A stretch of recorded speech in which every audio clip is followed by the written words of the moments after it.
الحمدللہ رب العالمین والعاقبۃ للمتقین والصلاة والسلام علی سید الانبیاء والمرسلین اما بعد اعوذ باللہ من الشیطان الرجیم بسم اللہ الرحمن الرحیم وَأَمَّا مَنْ خَافَ مَقَامَ رَبِّهِ وَنَهَى النَّفْسَ عَنِ الْهَوَىٰ فَإِنَّ الْجَنَّةَ هِيَ الْمَأْوَىٰ صدق اللہ العظیم ان اللہ وملائکتہ یصلون علی النبی یا ایہا الذین آمنوا صلوا علیہ وسلموا تسلیما اللہم صل علی سیدنا و مولانا محمد معدن الجود والکرم وآلہ وصحبہ وبارک وسلم۔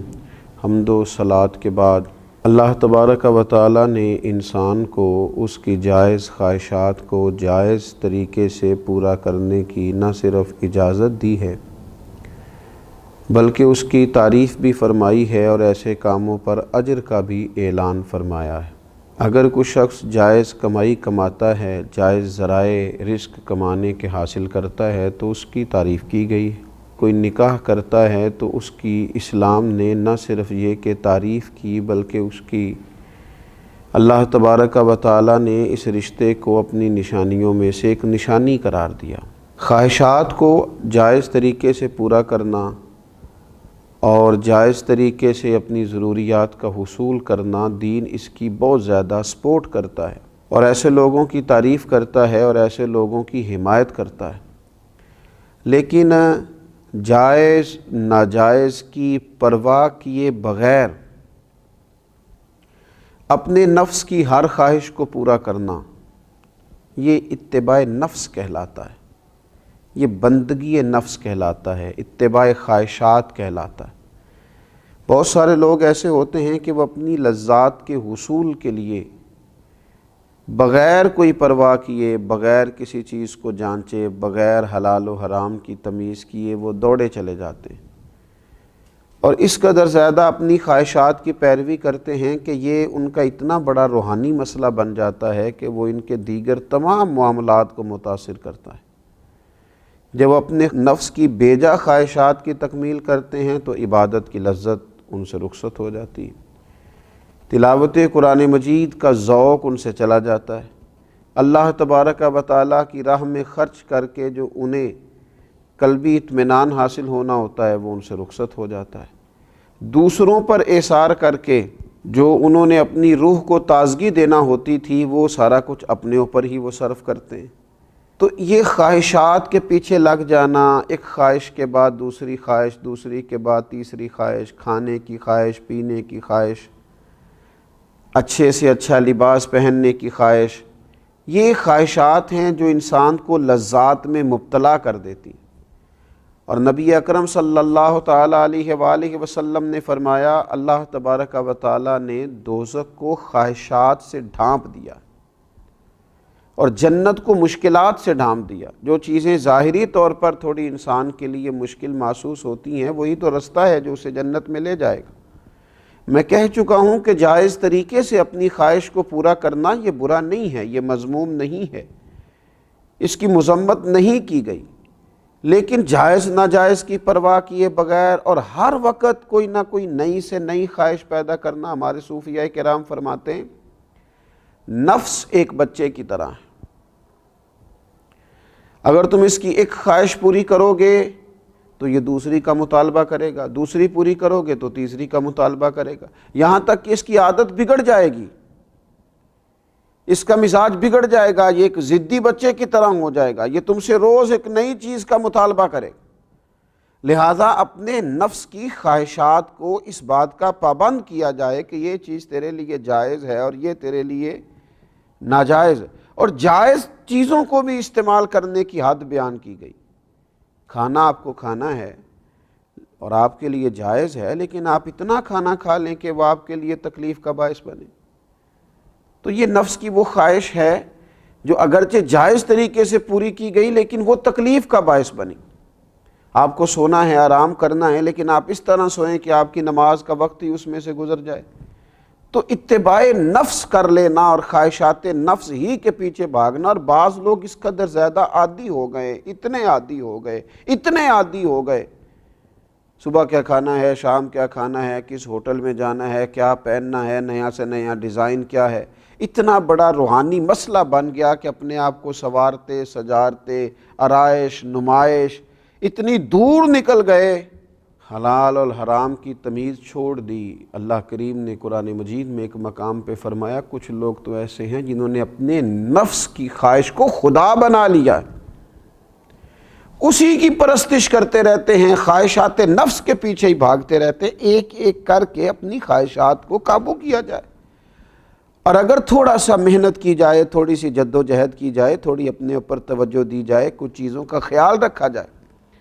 کون سی چیز میرے لیے درست ہے، کون سی میرے لیے درست نہیں ہے، کون سی میرے لیے جائز ہے، کون سی ناجائز ہے، اور جو جائز ہے اس کی کس قدر مقدار میرے لیے بہتر ہے اور کس قدر مقدار آگے مجھے لے جائے گی. اگر تھوڑا ان باتوں کا خیال کر لیا جائے تو پھر قرآن مجید نے فرمایا وَأَمَّا مَنْ خَافَ مَقَامَ رَبِّهِ وَنَهَى النَّفْسَ عَنِ الْهَوَىٰ، فرمایا وہ جو اپنے رب کے حضور کھڑے ہونے سے ڈرا اور جس نے اپنے نفس کو خواہش سے روکا، ذرا تھوڑا سا نا اس نے تقوی اختیار کیا، ذرا تھوڑا رکا، ذرا اس خواہش کو پورا کرتے ہوئے اپنے رب کا خوف اپنے دل میں پیدا کیا. اس نے سوچا کہ یہ خواہش جو پیدا ہو رہی ہے یہ ہو رہی ہے، لذت کا باعث بنے گی تو بنے گی، پر مجھے دیکھنا یہ ہے کہ میرے مالک کا حکم کیا ہے، میرا رب یہاں کیا فرماتا ہے، میرے لیے ارشاد کیا ہے، حد بندی کیا ہے. جو رب کے سامنے کھڑے ہونے سے ڈرا اور اپنے نفس کی خواہش سے رکا فَإِنَّ الْجَنَّةَ هِيَ الْمَأْوَىٰ، فرمایا بے شک پھر اس کا ٹھکانہ جنت ہے. اگر وہ کامیاب ہو جاتا ہے اپنے آپ کو نفس کی خواہش سے روکنے سے اور تھوڑا سا احتیاط کرنے سے، تھوڑا احتیاط برتنے سے اگر وہ کامیاب ہو جاتا ہے، حضرت باجزید بسطامی رحمۃ اللہ علیہ فرمایا کرتے تھے 2 ہی قدم ہیں اللہ تعالیٰ کی بارگاہ کی طرف جانے کے لیے، 2 ہی قدموں کا فاصلہ ہے اس کو پانے کے لیے، 2 ہی قدم ہیں جو اس کی بارگاہ کا قرب بندے کو دے دیتے. حضور وہ کیا، یہ کس طرح سے، اتنی آسانی سے؟ تو آپ فرمانے لگے تو 1 قدم اپنے نفس کی خواہشات پہ رکھ دے، اگلا قدم تیرا رب کریم کے قرب کے سفر کی طرف لگ جائے گا، تو اس رستے کا مسافر بن جائے گا، تیرا وہ رستہ ہو جائے گا جو تجھے اس کی بارگاہ کی طرف لے جائے گا. تو یہ روحانی بیماری ہے خواہشات نفس.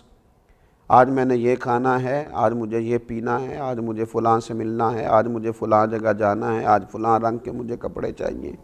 آج ایک فلاں نیا فیشن میں نے دیکھا ہے مجھے وہ کرنا ہے، آج مجھے خوبصورت لگنے کی کوشش کرنی ہے، آج مجھے دوسروں کی نظر میں بھلا محسوس ہونا ہے، اب مجھے دیکھنا ہے کہ کس طرح میں لوگوں سے منفرد ہو سکتے. نفسانی بیماری ہے،